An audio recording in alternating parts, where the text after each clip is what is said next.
नमस्ते मेरे प्यारे साथियों, मेरा नाम है अनिल सिंह राजपूत। आप देख रहे हैं Manish sir maths official channel. जैसा कि आपको पता है कि मैं ग्रुप डी का कंप्लीट मैथ सिलेबस आप लोगों को करवा रहा हूं। इस कंप्लीट सिलेबस के क्रम में आप ध्यान से देखना, मैंने आपको नंबर सिस्टम करा दिया, नंबर सिस्टम के बाद बोर्ड मास करा दिया और डेसिमल और फ्रैक्शन करा दिया। आज हमारी क्लास होने वाली है एलसीएम और एचसीएफ के ऊपर। क्लास में बने रहिएगा। जिनको कॉन्सेप्ट सीखना है, जिनको मैथ्स में मास्टरी हासिल करना है, वो सिस्टमेटिक वे में वीडियो को देखें। चलिएगा इस वीडियो को स्टार्ट करते हैं। जय महाकाल। आपके सामने पहला क्वेश्चन है कि सर 98, 28 और 112 का लघुत्तम समावर्त यानी कि एलसीएम ज्ञात करो। तो सबसे पहले एलसीएम क्या होता है वो जान लो। तो एलसीएम का मतलब होता है लीस्ट कॉमन मल्टीपल। इंग्लिश में बोलते हैं लीस्ट कॉमन मल्टीपल, हिंदी में वह छोटी से छोटी संख्या, छोटी से छोटी संख्या जो दी गई संख्याओं से पूर्णतः विभाजित हो जाए, उन संख्याओं का एलसीएम कहलाती है। मान के चलो 12, 15 और 20 का जो एलसीएम है वो 60 है। तो 60 में देखो 12 का भाग जा रहा, 12 पंचे 60, 15 का भाग जा रहा, 15 चौको 60, 20 का भाग जा रहा, 20 तिया 60।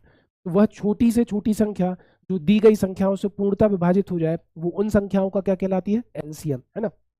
इस बात को ध्यान रखना, मैं बार बार रिपीट कर रहा हूँ, वह ये क्वेश्चन करने में काम में आएगा। वह छोटी से छोटी संख्या जो दी गई संख्याओं से पूर्णतः विभाजित हो जाए, उन संख्याओं का एलसीएम कहलाती है। तो 12, 15, 20 का एलसीएम 60 आया। सर 60 कैसे आया? देखो 12 के गुणनखंड कितने हो गए? 2 दूनी 4 तिया 12, 15 के कितने हो गए? 3 पाँचे 12 और 20 के 3 पंचे 15, 20 के कितने हो गए? 2 दूनी 4 पंचे 20। अब आपको करना क्या होगा, इसमें सबसे बड़ी संख्या कौन सी है? सर सबसे बड़ी संख्या 20 है। तो 20 के तो आपको सारे गुणनखंड लेने हैं। 20 के गुणनखंड आपने ले लिए 2 गुणित 2 गुणित 5। ऊपर आप कहोगे 3 आ रहा है, यहाँ पर भी 3 आ रहा है, इसके पास 3 नहीं है, तो इसको मैं एक बार 3 दे देता हूँ, है ना। यहाँ पर 5 है तो सर यहाँ पर भी 5 है, यहाँ पर 2 बार 2 है तो यहाँ पर भी 2 बार 2 है, तो 20 तिया 60। हमारा लघुत्तम कितना आ जाएगा? सबसे पहले बड़ी संख्या के मैंने पूरे गुणनखंड ले लिए और उसमें 3 का गुणा और कर दिया, क्योंकि इसके पास क्या नहीं था? 3। तो लघुत्तम आ गया 60। तो परिभाषा क्या है? वह छोटी से छोटी संख्या जो दी गई संख्याओं से पूर्णतः विभाजित हो जाए, उन संख्याओं का एलसीएम कहलाती है। 12 पंचे 60, 15 चौको 60, 20 तिया 60। अगले सवाल की तरफ चलते हैं। अगला सवाल है, मतलब पहले समझो हाईएस्ट कॉमन फैक्टर, जिसको बोलते हैं महत्तम समापवर्तक, इसको आपको याद रखना है। वह बड़ी से बड़ी संख्या, वह बड़ी से बड़ी संख्या जो दी गई संख्याओं को पूर्णतः विभाजित कर दे, उन संख्याओं का एचसीएफ कहलाती है।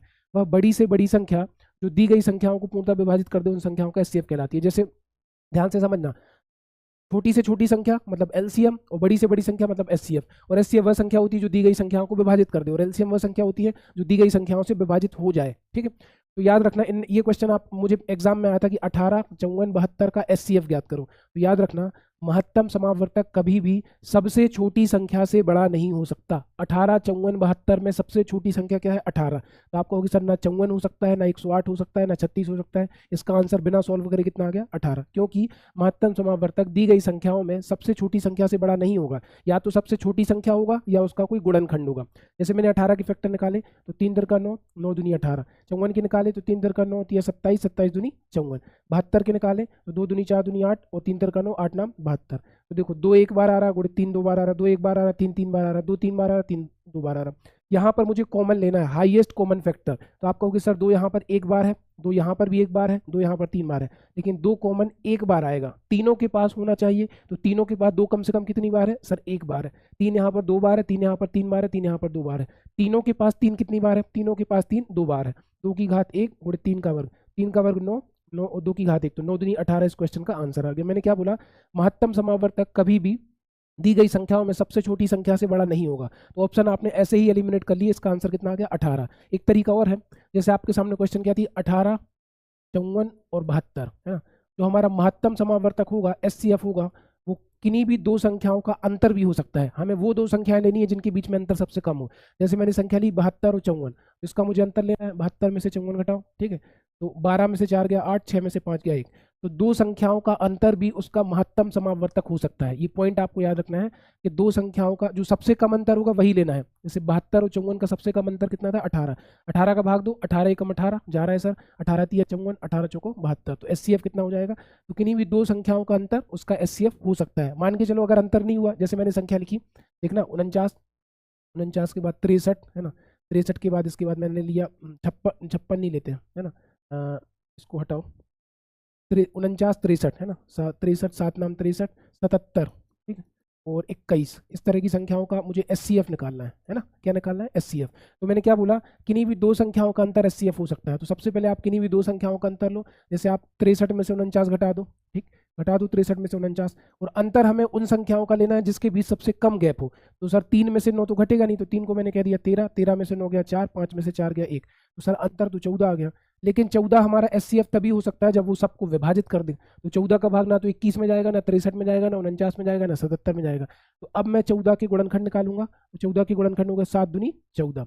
तो जब दो संख्याओं का अंतर हमारा एचसीएफ नहीं होगा तो उस अंतर का बड़े से बड़ा गुणनखंड हमारा एचसीएफ होगा। 7 का भाग दो, 7 सतैया 49, 7 नाम 63, 7 तिया 21 और 11 सत्ते 77, है ना। तो यहाँ पर जो हमारा एचसीएफ होगा वो कितना होगा 7। तो यहाँ पर मैंने आपको 2 पॉइंट क्लियर करे जो आपको कॉपी में नोट करने हैं।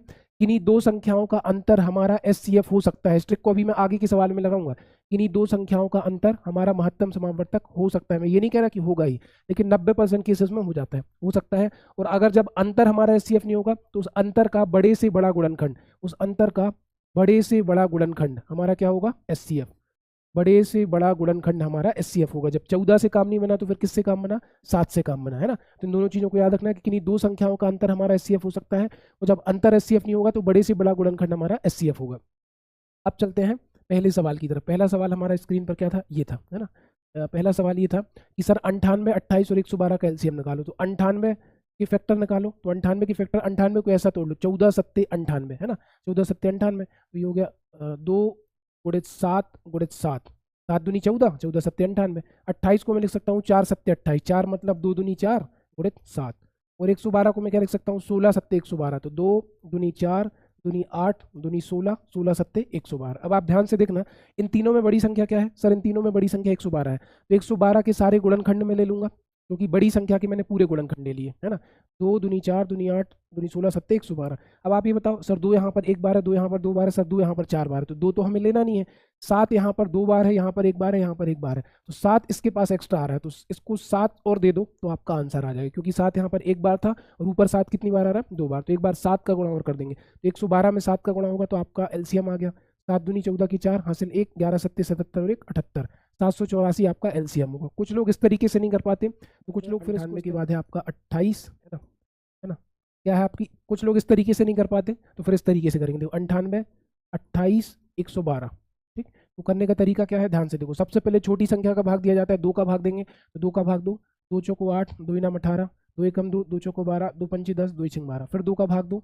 49 में तो 2 का भाग जाएगा नहीं, 2 सत्ते 14, 28, 56 के आधे 28, फिर 2 का भाग दो। 49 में तो 2 का भाग जाएगा नहीं, 7 में नहीं जाएगा, 28 के आधे 14, फिर 2 का भाग दो।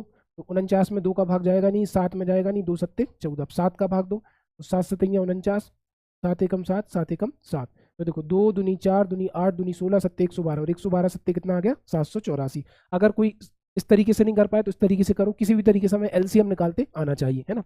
अगले सवाल की तरफ चलते हैं। अगला सवाल क्या है, ये परिभाषा मैंने आपको बताई दी। अगला सवाल हमारा ये है कि 36, 54, 72 और 96 का एलसीएम लघुत्तम समावर्त ज्ञात कीजिए। तो हमारी पहली संख्या है 36, 36 को मैं लिख सकता हूँ 4 नाम 36, तो 4 के गुणनखंड होगा 2 दूनी 4 और 9 के होगा 3 दर का 9। 54 को मैं लिख सकता हूँ 9 छिंग 54, तो 54 के गुणनखंड होगा 2 3 6 और 9 को मैं लिख सकता हूँ 3 दर का। इसके बाद 72 को मैं लिख सकता हूँ 8 नाम 72, तो 2 दूनी 4 दूनी 8 और 9, 3 दर का 9, तो 8 नाम 72। और 96 को मैं लिख सकता हूँ 16 छिंग 96, तो 2 दूनी 4 दूनी 8 दूनी 16, 16 दूनी 32, 32 तिया 96। इस तरीके से आप ऐसे नहीं निकाल पा रहे तो जो मैंने पुराना तरीका बताया उस तरीके से निकालिए, ठीक है। अब क्या करेंगे हम, इसमें सबसे बड़ा नंबर क्या है सर 96, तो 96 के तो हम पूरे गुणनखंड लेंगे, 1 2 3 4 5, 2 सर इसमें 5 बार आ रहा है, इसमें 3 बार आ रहा है, इसमें 1 बार आ रहा है, इसमें 2 बार आ रहा है, 2 लेने की जरूरत नहीं है।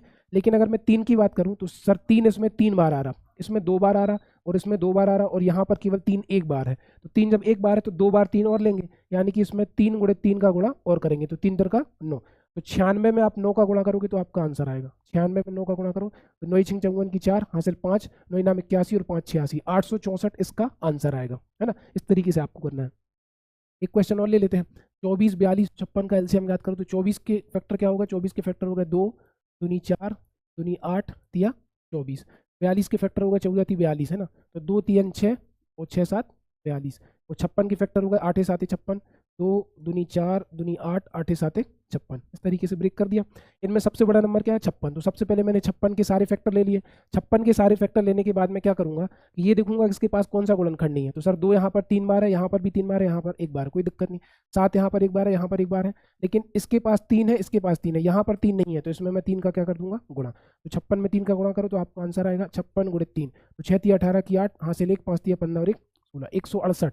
168 आपको नजर आ रहा होगा, 56 तिया 168 इसका आंसर है। आपको इस तरीके से समझ में नहीं आता, आप ऐसे निकाल दो 42 24 56 है ना, 42 24 56, 2 का भाग दो तो सर 42 के आधे 21, 24 के आधे 12, 56 के आधे 28, फिर 2 का भाग दो तो सर 21 में तो जाएगा नहीं, 12 के आधे 6, 28 के आधे 14, फिर 2 का भाग दो तो 21 में तो जाएगा नहीं, 6 के आधे 3, 2 सत्ते 14, फिर 3 का भाग दो तो 30 7 21, 3 एकम 3 और 7, फिर 7 का भाग दो तो 7 एकम 7, एक ज्यों कहते हैं 7 एकम 7, तब तक भाग देते हैं जब तक एक ना बन जाए। तो 2 दूनी 4, 4 दूनी 8, 8 तिया 24, 24 सत्ते 168 इस क्वेश्चन का आंसर है। तो आई होप आपको एलसीएम एचसीएफ क्लियर हुआ होगा। इसके आगे के क्वेश्चन और जो क्लास मतलब सवालों की श्रृंखला है वो आपको अगली वीडियो में देखने को मिलेगा। अगर वीडियो पसंद आए तो ज़्यादा से ज़्यादा लोगों को शेयर करो, चैनल पर पहली बार आए हो तो चैनल को सब्सक्राइब करो। और एक काम और करना है आपको, जो मैं आपको बता दूं, अगर आपको इस तरह की पीडीएफ चाहिए है ना, अगर आपको इस तरह की पीडीएफ चाहिए तो आपको कुछ नहीं करना, Manish Singh Rajput official Telegram channel को ज्वाइन करना है, मेरे इस चैनल को सब्सक्राइब कर लेना है, और डेली 7 बजे 7 PM पर मैं लाइव आता हूँ अपने पुराने चैनल पर, तो आपको 7 बजे लाइव आना है। मिलते हैं नेक्स्ट वीडियो में, धन्यवाद।